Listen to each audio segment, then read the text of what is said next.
bien présent. Et même en nombre. Ouais. Alors, ces conférences de presse sont diffusées sur les ondes de Radio Crapote, il faut savoir. Et là, il y a des gens de radio, il y en a d'autres de la presse spécialisée, presse écrite, country française. Pour commencer cette conférence, on va demander d'abord au groupe de se présenter avec une présentation de chaque membre et de l'instrument qui joue. Alors, on va commencer à gauche. Tom Frémont, guitariste. Je vous demanderai une petite conseil pratique de bien vouloir vous parler assez près du micro. Ok. Jessie Roussel, choriste, seconde voix. Eric Sidbon, chanteur, lead, guitariste rythmique. Alors, Manu Bertrand, moi je fais la pédassique guitare, le banjo, la mandoline, le dobro, la guitare acoustique et les chœurs. Donc c'était le frimeur du groupe. Donc Nicolas au clavier, piano. Et Lionel, basse et contrebasse. Et il manque Francho à la batterie, qui a dû s'égarer à la buvette, je pense, et au téléphone comme d'habitude. Donc merci d'être venu déjà. J'aurais une question préalable qui correspond un peu moi à mes tropismes et à mes fantasmes en matière de country music, si on peut dire. J'aime bien les groupes pléthoriques parce que ça donne des tas de possibilités, il y a une palette sonore incroyable. Donc dans votre cas, vous êtes très nombreux, probablement des groupes les plus étoffés de l'affiche du Country Rendez-vous. Ça donne, je pense, pas mal de possibilités. D'un autre côté, on peut penser que les cachets doivent être plus importants. Donc pour vous, quels sont les avantages et les inconvénients dans la constitution de cette formation autour d'un chanteur avec un nombre de musiciens assez impressionnant? Les avantages, c'est évidemment les couleurs sonores qu'on a à travers un répertoire déjà, lui, à la base très éclectique, et de par les influences de chacun déjà. Et puis effectivement, après il y a les questions de cachet, mais ça c'est secondaire. Nous c'est la musique avant, et puis après on verra.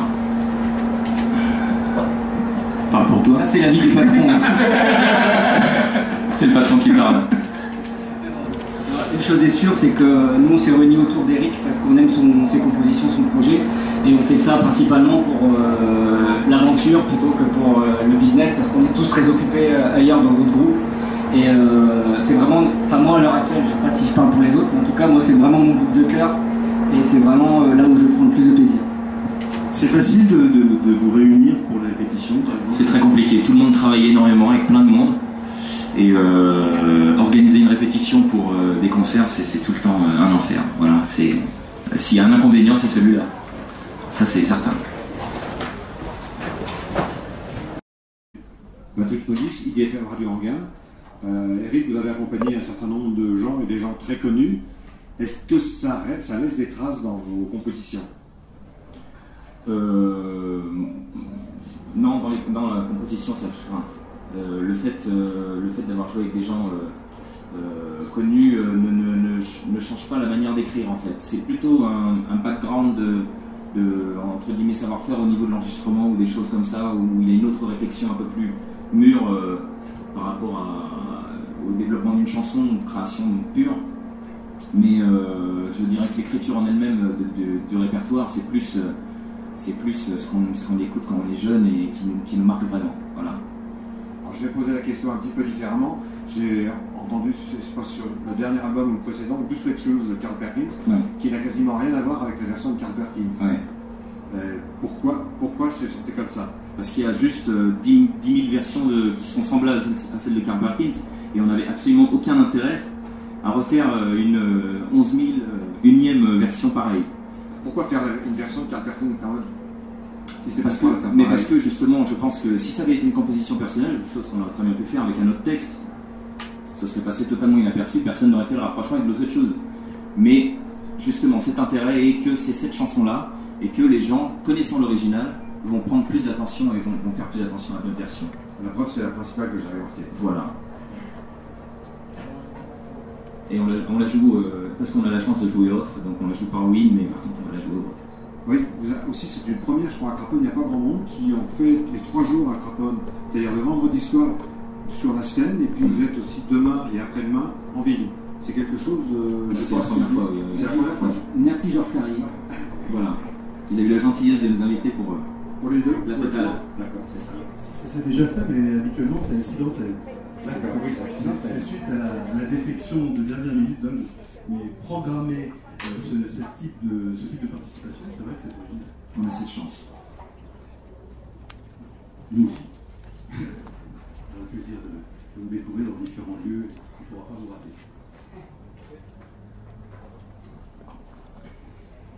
Est-ce que vous chantez ou vous composez en français aussi?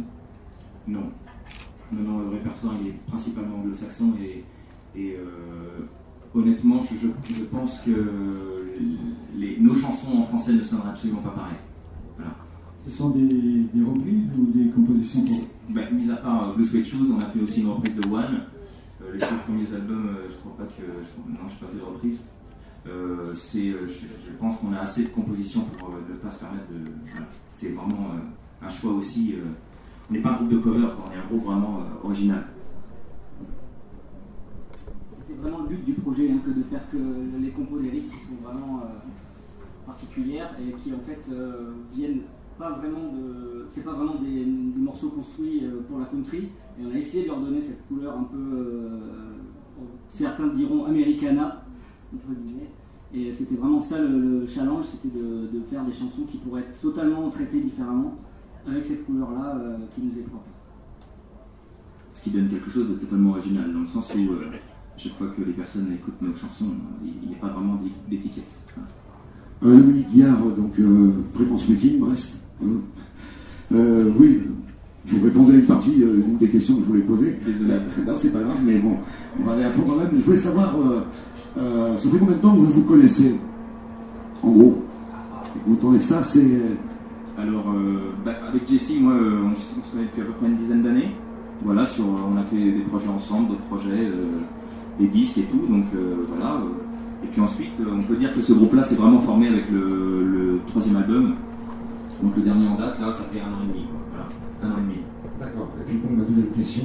2 ans. C'était dans quel style vous vous reconnaissez, quoi? Oui, non, mais voilà, au niveau du style en lui-même, en fait, c'est à vous de nous dire, parce que nous, c'est très compliqué. D'accord.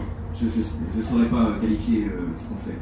C'est vraiment americana dans le sens où on regroupe tout ce qui est folk, on a country, on est très rock, très pop.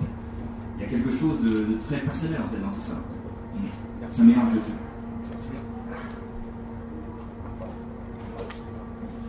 Le troisième album, vous l'avez lancé au Petit Journal Montparnasse. Absolument. Qui est surtout un endroit où on entend les années 60, des revival. Est-ce que ça a un trait ou c'est le hasard qui a fait que c'était cet endroit-là? En fait, je suis allé voir. Non, on cherchait un lieu pour sortir le troisième album. Je suis allé voir un ami en concert là-bas. J'ai trouvé la salle sympa et je me suis dit, bon, faire l'événement là, ça n'a aucun. C'est absolument pas réfléchi à la base. Puis il y a une petite renommée quand même au Petit Journal qui était assez sympa, bien placé dans Paris. Voilà, donc c'est vraiment. C'est pareil, pas plus réfléchi que ça en fait. Voilà. Merci. Et on adore les années 60. Bonjour, Claude Berthier, CRVL Le Havre en Normandie. Donc j'ai pris de la conférence en route, parce que j'avais des tracteurs qui eux étaient en route sur la route. Donc désolé. Il n'y a pas que vous qui prenez conférence de presse en route. Franck Choa, batteur. Bravo. Sans me jouer, je suis pas le seul. Donc je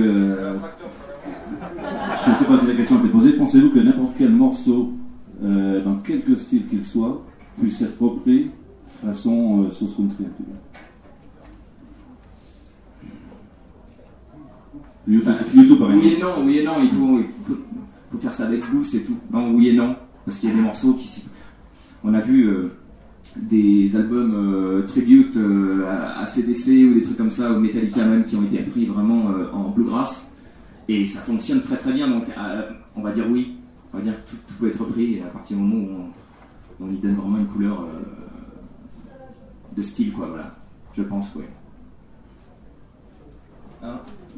J'ai bon ou j'ai pas bon? Bon. Oui, chef, parce que le chef a toujours raison. Qu'est-ce que vous nagez bien, chef? Pour prolonger un peu la question de Claude, parmi les artistes américains, est-ce qu'il y a un artiste particulier qui vous a influencé, ou vous pouvez dire que dans le style vous influencerait? Mais oui, moi je suis un gros fan d'Elvis Presley. Mais de là à dire que, voilà, moi j'ai des influences vraiment très très très complètes. Ça va de Queen, Rod Stewart, Johnny Cash, Elvis, ABBA, voilà. Non mais c'est pour dire à quel point, voilà. Donc c'est voilà, c'est mais après on a un style à nous et on peut pas non plus changer ce qu'on est, donc on le traitera toujours de la même manière. Je parlais pas de copie, je parlais d'influence. Donc. Alors influence, je dirais Elvis. Voilà, Elvis Presley. Justement, à propos d'Elvis Presley, c'est marqué dans la biographie que vous avez accompagné les choristes d'Elvis Presley. Ouais, les Stones. À quel moment Ils sont venus en France c'était à Clichy, le dernier concert de Jelly Sumner d'ailleurs. Et ils faisaient habituellement ils jouaient sans groupe, et là on les a accompagnés pour voilà. Donc on a eu un super contact à chaque fois qu'ils venaient en France. C'est le plus grand. C'est ça. On va dire les deux plus grands là sur le t-shirt. Les deux plus grands. Voilà. Et voilà, moi je suis très très ami avec le fan club d'Elvis français, et c'est vrai qu'ils ont eu un très bon contact avec les Stamps jusqu'au bout, quoi. My Happiness. My Happiness. Voilà. Merci. Donc c'était cette occasion-là. Oui, pensez-vous pouvoir contrôler vos pulsions entre le rock dont vous êtes issu, et on le sent bien, et se tournant vers la country music? Il n'est pas question de réfréner quoi que ce soit, ça donnera ce que ça donnera, après, voilà. On est en train de faire un double album, qui est moitié acoustique, moitié électrique, et on vient de terminer la partie acoustique, donc le premier CD des deux.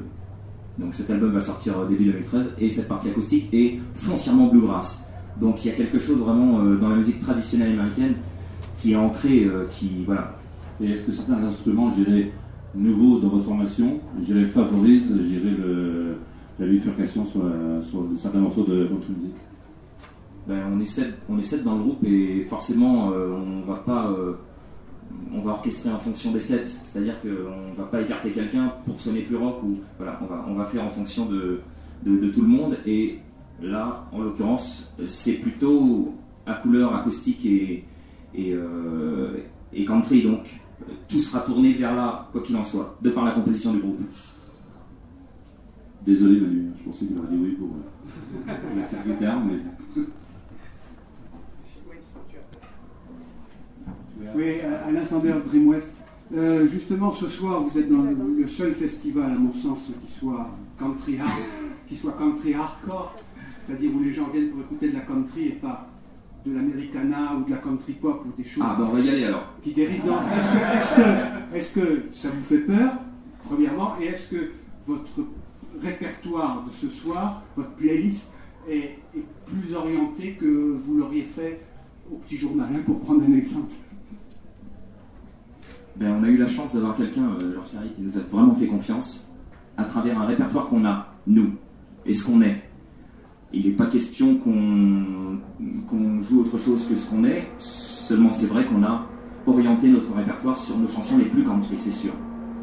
Mais on n'a fait aucun changement de quoi que ce soit pour le festival. On est ce qu'on est, et puis voilà. Si on se fait jeter, qu'est-ce que vous voulez dire? Oh, beaucoup, vous faites toucher. Merci. On se fait jeter.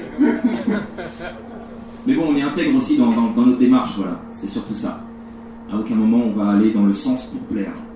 On plaît ou on plaît pas, en fait. C'est notre but. Non, d'être intègre. Mais on préfère plaire, mais malheureusement ça dépend pas de nous. Voilà, on arrive au terme de cette conférence de presse. Une dernière question, mais je vous demande de répondre sans complaisance, puisqu'on a parlé de votre participation à ce festival, Country Rendez-vous. C'est important pour la suite de votre carrière, pour la carte de visite, pour votre pressbook, etc. C'est vrai que c'est pour nous un vrai challenge ce festival, et c'est, je pense, oui, le point de rendez-vous avec la presse spécialisée, voilà, c'est un peu quelque part un premier concert dans un monde, voilà, et dans ce monde-là c'est un peu notre premier concert, effectivement, donc c'est très très important pour nous. Et le fait qu'on nous fasse confiance pour le in directement, sans passer par le off, parce que visiblement on passe par le off d'abord et ensuite on intègre le in. Là, première année qu'on le fait, effectivement, on est au in directement et cette confiance nous touche vraiment beaucoup et on va tout faire pour jouer le jeu à fond, quoi. Voilà.